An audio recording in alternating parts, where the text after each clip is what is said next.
Hello दोस्तों, welcome to back to my channel. आज हम बात करेंगे सूखी खांसी टेबलेट के बारे में।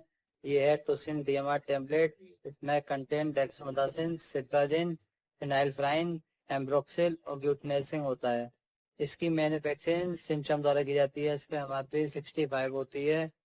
इसकी यूज की बात करें तो ये सूखी खांसी में दी जाती है।